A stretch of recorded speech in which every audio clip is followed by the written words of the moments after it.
Keris Empu Gandring adalah senjata pusaka yang terkenal dalam riwayat berdirinya Kerajaan Singhasari di daerah Malang, Jawa Timur sekarang.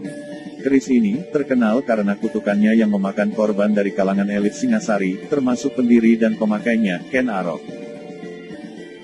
Keris ini dibuat oleh seorang pandai besi yang dikenal sangat sakti yang bernama Empu Gandring atas pesanan Ken Arok, salah seorang tokoh penyamun yang menurut seorang Brahmana bernama Loh Gawe adalah titisan Wisnu. Ken Arok memesan keris ini kepada Empu Gandring dengan waktu 1 malam saja, yang merupakan pekerjaan hampir mustahil dilakukan oleh para empu pada masa itu. Namun Empu Gandring menyanggupinya dengan kekuatan gaib yang dimilikinya. Bahkan kekuatan tadi ditransfer ke dalam keris buatannya itu untuk menambah kemampuan dan kesaktian keris tersebut. Setelah selesai menjadi keris dengan bentuk dan wujud yang sempurna, bahkan memiliki kemampuan supranatural yang konon dikatakan melebihi keris pusaka masa itu, Empu Gandring menyelesaikan pekerjaannya membuat sarung keris tersebut. Namun, belum lagi sarung tersebut selesai dibuat, Ken Arok datang mengambil keris tersebut yang menurutnya sudah 1 hari dan harus diambil. Kemudian Ken Arok memuji keris tersebut, dan terakhir keris tersebut ditusukkannya pada Empu Gandring, yang konon menurutnya tidak menepati janji karena sarung keris itu belum selesai dibuat. Selebihnya, bahkan dikatakan untuk menguji kemampuan keris tersebut melawan kekuatan supranatural si pembuat keris, yang justru disimpan dalam keris itu untuk menambah kemampuannya.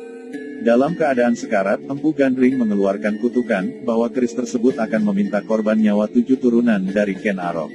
Dalam perjalanannya, keris ini terlibat dalam perselisihan, dan pembunuhan elit kerajaan Singhasari yaitu Tunggul Ametung, kepala daerah Tumapel, yaitu cikal bakal Singhasari, yang saat itu adalah bawahan dari kerajaan Kediri, yang saat itu diperintah oleh Kertajaya yang bergelar Dandang Gendis. Tumapel sendiri adalah pecahan dari sebuah kerajaan besar, yang dulunya adalah kerajaan Jenggala yang dihancurkan Kediri, di mana kedua-duanya awalnya adalah satu wilayah yang dipimpin oleh Airlangga. Ken Arok membunuh Tunggul Ametung untuk mendapatkan istrinya yang cantik, Ken Dedes. Ken Arok sendiri saat itu adalah pegawai kepercayaan dari Tunggul Ametung, yang sangat dipercaya.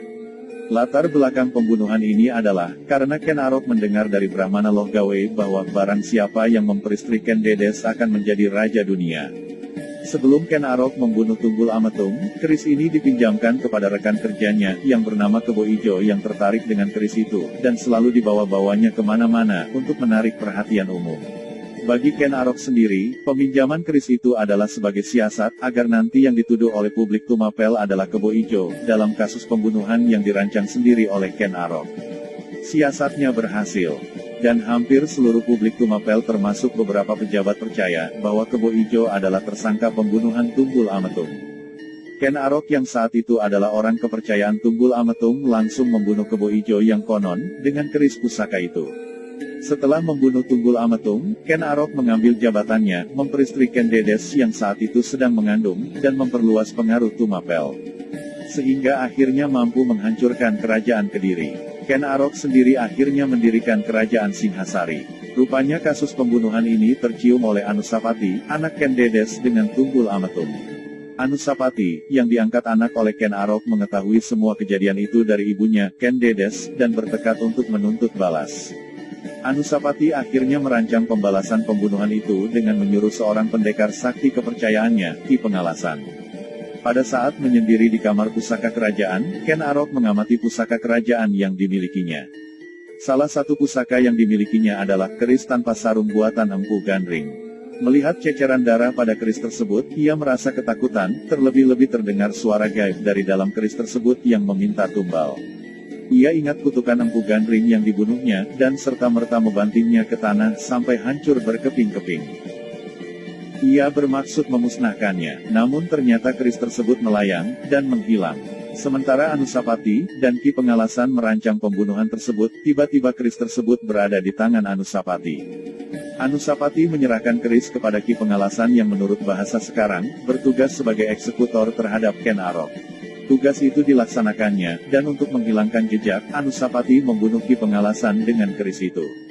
Anusapati mengambil alih pemerintahan Ken Arok, tetapi tidak lama, Karena Tohjaya, putra Ken Arok dari Ken Umang akhirnya mengetahui kasus pembunuhan itu, dan Tohjaya pun menuntut balas. Tohjaya mengadakan acara sabung ayam kerajaan yang sangat digemari Anusapati. Ketika Anusapati lengah, Tohjaya mengambil keris Empu Gandring tersebut, dan langsung membunuhnya di tempat. Tohjaya membunuhnya berdasarkan hukuman, di mana Anusapati diyakini membunuh Ken Arok.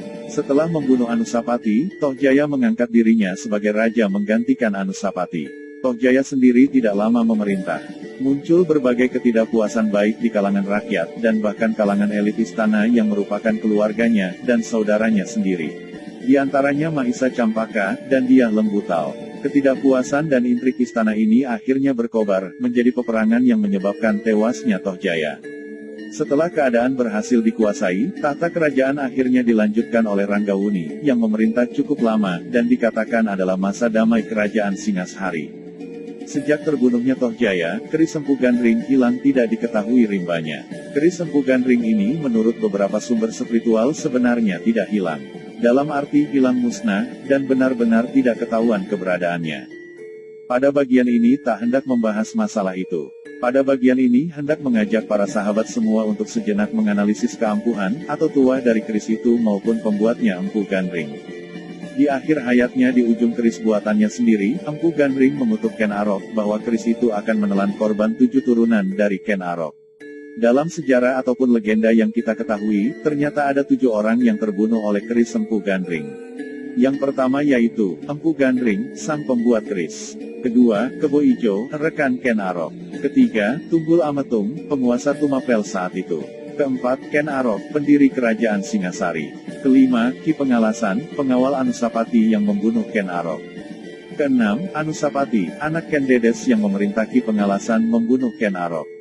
Dan yang ketujuh, Tohjaya, putra Ken Arok dari selirnya Ken Umang tidak terbunuh oleh keris ini, tetapi terluka oleh lembing, dan akhirnya tewas karena luka-lukanya. Satu lagi yang terakhir adalah Ken Dedes yang mati oleh keris itu.